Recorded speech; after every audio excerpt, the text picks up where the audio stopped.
Hello everyone, welcome to a YouTube channel bankers M. So my name is Mona Chaudhary और मैं आप सभी की एजुकेटर हूँ इस यूट्यूब चैनल बैंकर्स एम पे। तो बैंकर्स एम का जो मिशन है वो आप लोगों का एग्ज़ाम क्वालिफाई करवाना है और आपका जो एम है वो हमारा मिशन है। तो इस मिशन को हम लोग साथ में मिलकर पूरा करेंगे, लेकिन उसके लिए आपको हमारे चैनल से जुड़ना होगा। तो जल्दी से चैनल को सब्सक्राइब कर लीजिएगा और अगर आपको ये वीडियोज़ पसंद आए और हमारी जो जितनी भी आप लोगों को वीडियोज़ हैं उससे आपको कुछ अच्छा पढ़ने को मिलता है तो वीडियो को लाइक कीजिए, शेयर कीजिए और जो है चैनल को सब्सक्राइब कीजिए। तो फ्रेंड्स, जैसे कि आप लोग जानते हैं कि IBPS RRB PO 2020 का नोटिफिकेशन आउट हो चुका है और ये बहुत ही अच्छी न्यूज़ है इस टाइम पे, क्योंकि अभी सबको लग रहा था कि नोटिफिकेशन नहीं आएगा, बट इस टाइम पे जब ये न्यूज़ आई तो काफ़ी जो है लोगों की उम्मीदें बढ़ चुकी है, क्योंकि वैकेंसीज बहुत ज़्यादा आई हैं और आपकी जो प्रिपरेशन आप इतने टाइम से कर रहे थे उसका अब जो है टेस्ट देना आ चुका है और आप लोगों की उम्मीद जो है वो बढ़ चुकी है और जल्दी से आप अपनी ड्रीम जॉब भी ले पाओगे। तो चलिए इंपॉर्टेंट गाइडलाइंस जान लेते हैं, क्योंकि नोटिफिकेशन के बारे में जानना काफ़ी इंपॉर्टेंट है कि नोटिफिकेशन में इंपॉर्टेंट डेट्स क्या है, गाइडलाइंस क्या है, क्योंकि कोविड-19 चल रहा है, आप सभी को पता है। तो कुछ इंपॉर्टेंट गाइडलाइंस आ जाती है जिसको आपको फॉलो करना होगा, क्योंकि चेंजेस तो काफ़ी सारे आएंगे, तो ये सारी गाइडलाइंस आपको फॉलो करनी होगी। और उसके साथ साथ जो है कई सारी चीज़ें आपको ध्यान में रखनी है, जैसे कि एग्जाम पैटर्न क्या है, सिलेबस क्या है, वैकेंसीज कितनी है। तो ये सारी चीज़ें मैं आपको बताने वाली हूँ ऑफिशियल नोटिफिकेशन से। तो मैं उम्मीद करती हूँ कि आप सभी को ये वीडियो पसंद आए। जितने भी लोग जो है इस एग्जाम को फिलअप करेंगे आप लोग ज़रूर कमेंट सेक्शन में बताइएगा, सो दैट आपको मैं हेल्प कर सकूँ और काफ़ी अच्छे से जो है गाइड कर सकूँ आपकी प्रिपरेशन के लिए। तो आप लोग मेरे को अनअकैडमी पे भी फॉलो कर सकते हो, डिस्क्रिप्शन में आपको लिंक मिल जाएगा, और टेलीग्राम ग्रुप भी ज्वाइन कर सकते हैं, उसका भी लिंक आपको डिस्क्रिप्शन में मिल जाएगा, ताकि सारी क्लासेस के नोटिफिकेशंस आप लोगों को मिलते रहें। तो चलिए गाइस, स्टार्ट करते हैं हम यहाँ पर। जैसे कि आप जानते हो कि इंपॉर्टेंट डेट्स जो है वो आपको पता होनी चाहिए, तो IBPS RRB एग्जाम से रिलेटेड इंपॉर्टेंट डेट्स क्या है वो देख लेते हैं हम यहाँ पर। आपका जो ऑनलाइन रजिस्ट्रेशन है वो 1 जुलाई से स्टार्ट हो चुका है और 21 जुलाई पे ये बंद हो जाएगा। याद रखना है आपको, इन्हीं दिन के बीच में जो है वो अपना फॉर्म भर लेना है। ऐसा नहीं करना है कि आप लोग लास्ट तक वेट कर रहे हो और 21 को जाकर भर रहे हो, क्योंकि कभी कभी कोई प्रॉब्लम हो जाती है, सर्वर डाउन हो जाता है या फिर नेट कनेक्टिविटी की प्रॉब्लम हो सकती है। तो प्लीज़ कोशिश कीजिए कि जल्दी से जल्दी आप फॉर्म फिलअप कर लें।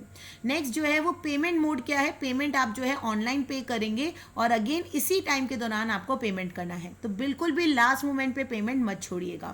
उसके बाद जो है आपको कॉल लेटर्स का जो प्री एग्जाम ट्रेनिंग है उसका कॉल लेटर्स, देखिए प्री एग्जाम ट्रेनिंग जो है वो अगर अभी होल्ड पे रखी गई है, ठीक है ना, तो आपको बता दिया जाएगा। वैसे अभी फिलहाल ये होल्ड पे रखी गई है, जैसे आप देख रहे हो, in case it is possible and safe to hold PET, ठीक है ना। अगर सेफ रहा तभी ये PET होगी, वरना नहीं होगी। तो ये आपके पास 12 अगस्त को होगा, ठीक है ना। सेम अगर इसके जो है अगर सेफ रहा तभी ये इसी बीच में कंडक्ट करवाया जाएगा। उसके बाद मेन आता है कि एग्जाम कब होगा, प्रीलिम्स एग्जाम। तो ये आपका अगस्त 2020 को इसका कॉल लेटर जो है आप डाउनलोड कर सकते हो और ये एग्जाम सितंबर या अक्टूबर के बीच में हो सकता है, तो आपको बिल्कुल रेडी रहना है।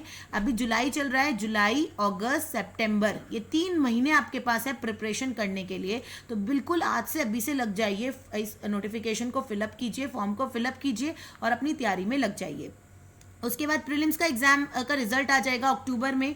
फिर आप लोग जो है मेंस के एग्जाम की जो है डाउनलोड कर सकते हो कॉल लेटर अक्टूबर नवंबर में। फिर उसके बाद उसका ऑनलाइन एग्जामिनेशन होगा अगेन अक्टूबर नवंबर में। उसके बाद डिक्लेरेशन, उसका रिजल्ट का डिक्लेरेशन होगा सेम अक्टूबर नवंबर। अभी जो टेंटेटिव डेट्स आई हैं वो यही सब है। उसके बाद इंटरव्यू भी इसी दौरान हो जाएगा और इंटरव्यू का कॉल लेटर्स भी आपको इसी दौरान मिल जाएंगे और उसका जो प्रोविजनल अलॉटमेंट है वो जनवरी 2021 में आपको मिल जाएगा। तो अब आपको अपनी तैयारी शुरू कर देनी है, फॉर्म को फिलअप करना है। डेट्स को, इंपॉर्टेंट डेट्स को याद रखिए, बिकॉज ये डेट्स की अगर आपको ध्यान में रहेगी ना तो ही आपको जो है समझ में आएगा और आप लोग जो है फटाफट इस फॉर्म को फिलअप कर दीजिए ताकि लास्ट मोमेंट पे आप लोगों के लिए कोई भी परेशानी ना हो। तो चलिए, जैसे कि हम लोग जानते हैं कि अभी प्रेजेंट सिचुएशन क्या है, क्योंकि कोविड-19 जो है वो काफ़ी ज़्यादा यहाँ पर प्रॉब्लम क्रिएट कर रहा है, लेकिन उसकी वजह से कुछ गाइडलाइंस आपको ध्यान में रखनी है जो आपको एग्जाम के दौरान फॉलो करनी है। आप लोग स्क्रीनशॉट ले सकते हो, मैं आपको बता देती हूँ कि कैसे कैसे आपको जो है यहाँ पर गाइडलाइंस को ध्यान में रखना है। तो पहले क्या है, सोशल डिस्टेंसिंग मोड जो है वो वहाँ पर करवाया जाएगा। आपको सोशल डिस्टेंस वहाँ पर रखना ही होगा एग्जाम सेंटर पे। चलिए यहाँ पर जो है हम लोग देख लेते हैं, different reporting times will be printed for the set of candidates, ठीक है ना। अलग अलग रिपोर्टिंग टाइम आपके लिए होगा, आपके अकॉर्डिंग जो है आपको दे दिया जाएगा कि आपका रिपोर्टिंग टाइम क्या है, ठीक है ना। आपको जो है क्राउडिंग अवॉइड करने के लिए उन रिपोर्टिंग टाइम से पहले पहुंचना होगा। कैंडिडेट जो है is required to report at the exam venue strictly as per time mentioned in the admit card, ठीक है ना। आपको जो है जो भी टाइम मेंशन कर रखा है उसके अकॉर्डिंग ही वहां पर पहुंचना है। ये नहीं कि आप लोग लेट आ रहे हो, क्योंकि अल्टीमेटली क्राउड को जो है बचाने के लिए वहां पर ये चीज़ करी जा रही है। तो आप लोगों को बिल्कुल अपनी ड्यूटी को निभाना है और अपने जो है इस टाइम के अकॉर्डिंग वहां पर पहुंच जाना है, ठीक है ना। आपको एसएमएस या फिर मेल के थ्रू या फिर जो आपका रजिस्टर्ड नंबर और मेल है उसके थ्रू आपको सारा नोटिफिकेशंस मिलते रहेंगे, ठीक है। नेक्स्ट इज यहाँ पे क्या दे रखा है, mapping of candidate roll number and the lab number will not be displayed outside the exam venue. अभी तक क्या होता था कि बाहर एक जो है आपके लिए एक कैंडिडेट्स का रोल नंबर और उसकी शीट दे दी जाती थी और आपको वहां से आप देख लेते थे, बट ये नहीं होगा, ठीक है ना। ये जो है ये आपको कैंडिडेट्स को इंटीमेट कर दिया जाएगा जब उनका एंट्री होगी, ठीक है ना। जब आपकी एंट्री होगी तो आप नर्वस मत होना कि बाहर जो है आपका जो है वहां पर लैब नंबर और ये सब कुछ नहीं लिखा है, आपको बता दिया जाएगा, ठीक है। उसके बाद आइटम्स कौन कौन से आपको लेकर जाने हैं। देखिए पहले तो आप पेन लेकर जाते थे, एक पेन अलाउड था, एक आपका एडमिट कार्ड अलाउड था और फोटोज अलाउड थी, बट अब कुछ चीज़ें आपको जो है ध्यान में रखनी है। एक है कि आपको मास्क कंपलसरी वियर करना है, मास्क कंपलसरी है, इसके बिना आपको एंट्री जो है वो नहीं मिलेगी। ग्लव्स कंपलसरी होने चाहिए। एक आपकी खुद की ट्रांसपेरेंट बॉटल होनी चाहिए, ठीक है। वाटर बॉटल आप लेकर आएंगे खुद की, अभी तक आपको वहां पर पानी दे दिया जाता था, बट अब आपके पास खुद की ट्रांसपेरेंट वाटर बॉटल होगी। आपके पास एक सिंपल सा पेन होगा, एक हैंड सैनिटाइजर भी आप छोटा सा अपने साथ रखिएगा, ठीक है ना। तो ये सब चीजें हैं। उसके अलावा ये तो हम हमेशा ही लेकर जाते थे, जैसे कि call letter, admit card, original ID card, photo copy card, ये सब चीजें तो ऑलरेडी रहेगी। उसके साथ कॉल लेटर और एडमिट कार्ड जो है उसके साथ फोटो कॉपी होनी चाहिए फोटो आईडी की, उसके साथ स्टेपल कर देना, ठीक है ना। और ओरिजिनल आईडी भी आपको रखनी है वेरिफिकेशन के लिए, और ये सब चीजें आपको रखनी है, ठीक है ना। तो ये आपके लिए एक्स्ट्रा चीज़ें आपको याद रखनी है बिल्कुल जब आप लोग एग्जाम में जाओगे। सिचुएशन पता नहीं है कि अक्टूबर नवंबर तक क्या होगी, बट अभी प्रेजेंट जो गाइडलाइंस आई है उसको आपको ज़रूर फॉलो करना है, माइंड में ज़रूर रखना है, ठीक है ना। और इसके अलावा कुछ भी आपको परमिट नहीं किया जाएगा, ठीक है ना। आपको अपनी पर्सनल बिलोंगिंग्स किसी को नहीं आप शेयर कर सकते हो वहाँ पर कि आप किसी को अपनी वाटर बॉटल दे दो, ऐसा नहीं कर सकते हो। आप अपनी पर्सनल थिंग्स अपने पास ही रखोगे, ठीक है। सोशल डिस्टेंस आपको मेंटेन करना ही पड़ेगा वहाँ पर। और यहाँ पर जो है कैंडिडेट्स जो है वो एक इंस्ट्रक्शन के अकॉर्डिंग जो है रो में खड़े होंगे, ठीक है। तो ये सारी चीजें आपको ये चीजें दे रखी है, अपने खुद के ग्लव्स, N95 मास्क, सैनिटाइजर और वाटर बॉटल लाना है। मास्क जो है वो कंपलसरी पहनना ही है, ठीक है ना। तो ये आपको चीज़ें ये ध्यान में रखनी होगी, ये न्यू गाइडलाइंस है जो आपको ध्यान में रखनी है। अब एक और गाइडलाइंस जो आपको ध्यान में रखनी है वो ये है कि आपके मोबाइल में आरोग्य सेतु ऐप जो है वो डाउनलोड होना चाहिए, कंपलसरी है, ठीक है ना। आरोग्य सेतु का जो ऐप है वो जो है आपका रिस्क फैक्टर बताएगा और आपको अपना स्टेटस जो है वो सिक्योरिटी गार्ड को दिखाना है जब आप एंट्री करोगे वेन्यू पे, ठीक है। और अगर आपका जो है आपके पास स्मार्टफोन नहीं है तो आपको एक साइन डिक्लेरेशन लेकर आना है उसके बारे में और सिक्योरिटी गार्ड को जो है एंट्री के टाइम पे देना है। तो ये बहुत इंपॉर्टेंट, बहुत कंपलसरी और मैंडेटरी थिंग्स है जो आपको ध्यान में रखनी है, ओके।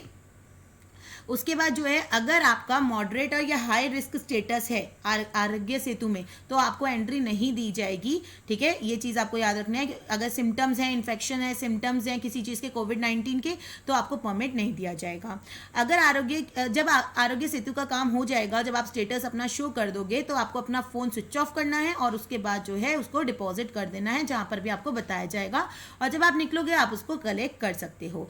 जब आप लोग एंट्री करोगे तो आपको थर्मोगन से जो है चेक किया जाएगा आपका टेम्परेचर। अगर आपका टेम्परेचर 99.14 डिग्री फ़ारेनहाइट से जो है यहाँ पर ज़्यादा है तो आपका जो है सिम्टम्स दिखाई दिए जाएंगे और आपको अलाउ नहीं किया जाएगा। तो ये बहुत बहुत इंपॉर्टेंट चीज़ें हैं जो आपको ध्यान में रखनी है, ठीक है।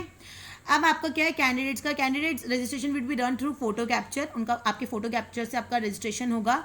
फोटोग्राफ आपसे ली जाएगी स्टैंडिंग में, और सीट नंबर जो है आपको दे दिया जाएगा।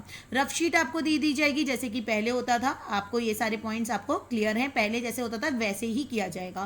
पोस्ट एग्जामिनेशन कंट्रोल्स, जब आपका कंप्लीशन हो जाएगा आपको जो है ऑर्डरली मैनर में बाहर निकलना है। क्राउड को जो है, जैसे पहले होता था ना कि आप लोग अपने सबके साथ डिस्कशन कर लेते थे, या जिसको जानते हो या नहीं भी जानते हो तो भी हो जाता था, बट अभी आपको ऑर्डरली मैनर में क्राउडिंग को अवॉइड करना है और सिंपल तरीके से एग्जाम सेंटर से निकल जाना है। तो ये चीज़ें जो है आपको ध्यान में रखनी थी। ओके, चलिए अब आते हैं नेक्स्ट पे। नेक्स्ट क्या है, ऑनलाइन एग्जामिनेशन स्ट्रक्चर। स्ट्रक्चर क्या रहेगा आप लोगों के जो है, अगर आप देखोगे ऑफिस असिस्टेंट मल्टीपर्पज़ के लिए रीजनिंग, न्यूमेरिकल एबिलिटी, ये आपके 2 सब्जेक्ट्स रहेंगे। 40 क्वेश्चंस यहाँ पर पूछे जाएंगे और मैक्सिमम मार्क्स भी 40 के होंगे। तो 80 क्वेश्चंस 80 मार्क्स के, और आपका टाइम होगा 45 मिनट्स का। ऑफिसर स्केल 1 के लिए अगेन रीजनिंग और क्वांटिटेटिव एप्टीट्यूड होगा। मीडियम आपका डिफाइन किया जाएगा, वहाँ पर डिपेंड करता है आप हिंदी या इंग्लिश जो भी ले रहे हो। और ये 40 और ये 40, ये भी 80, ये भी 80, और यहाँ पर 45 मिनट्स का ये आपका टाइम रहेगा। तो ये थी बातें आपकी एग्जामिनेशन के ऑनलाइन स्ट्रक्चर की। सिमिलरली मेंस एग्जाम की बात करें तो ऑब्जेक्टिव वाला होगा। आपके जो है सब्जेक्ट्स कौन कौन से होंगे, reasoning, computer knowledge, general awareness, English और हिंदी, ये डिपेंड करता है आप लोग क्या लेना चाहते हो। और न्यूमेरिकल एबिलिटी आप देख सकते हो कि यहाँ पर आप लोगों के ये सभी 40 मार्क्स के हैं, 200 मार्क्स का हो गया। ये भी आप देखोगे ये 50 मार्क्स का है, ये 20 मार्क्स, 40, 40, 40 एंड 50, अगेन 200 मार्क्स का पूरा होगा और टोटल टाइम आपको 2 आवर्स का मिलेगा। सिमिलर इसमें भी आप ये देख सकते हो सब्जेक्ट कौन कौन से हैं। टोटल जो है वो आपका 200 क्वेश्चंस होंगे, 200 मार्क्स के, और 2 घंटे का आपको टाइम दिया जाएगा। तो ये सारे इंपॉर्टेंट फैक्टर्स आपको ध्यान में रखने थे। अब आपकी एप्लीकेशन फीस कितनी है, इंटीमेशन चार्जेस कितने हैं वो देख लेते हैं। देखो अगर आप जो है SC, ST, PWBD कैंडिडेट्स हो तो आपका जो है 175 रुपीज़ लगेगा, और अगर आप जनरल कैटेगरी और किसी और कैटेगरी में हो तो 850 लगेगा। सिमिलरली मल्टीपर्पज़ के लिए भी 175 एंड 850, ठीक है ना। जब आप लोग इसको भरोगे आपको पता है कि 1 से लेकर 21 तक आपको ये अपनी फीस को भी सबमिट करना है, ठीक है। एजेस में आप देख सकते हो कि ऑफिसर स्केल 3 के लिए अबव 21 ईयर्स है और बिलो 40 ईयर्स, स्केल 2 के लिए 21 और बिलो 32, स्केल 1 के लिए अबव 18 बिलो 30, और ऑफिस असिस्टेंट मल्टीपर्पज़ के लिए 18 से लेकर 28। तो जो भी आप क्राइटेरिया फॉलो कर रहे हो आप उसके अकॉर्डिंग फिलअप कर सकते हैं, ठीक है ना। तो चलिए गाइज ये थी इन्फॉर्मेशन। अब मैं नंबर ऑफ वैकेंसीज बता देती हूँ जिसके लिए आप लोग सभी लोग एक्साइटेड होंगे कि कितनी वैकेंसीज हैं। आप लोग अपने स्टेट्स के अकॉर्डिंग जो है वो देख लीजिएगा कि कुछ स्टेट्स में बहुत ज़्यादा है, कुछ स्टेट में कम है, तब स्टेट के अकॉर्डिंग जो है फिलअप कीजिएगा। लेकिन ध्यान रखिए कि आपको एक सीट से मतलब है जो आपको चाहिए, और उसके लिए फाइट कीजिए, फाइट फॉर दैट, ओके।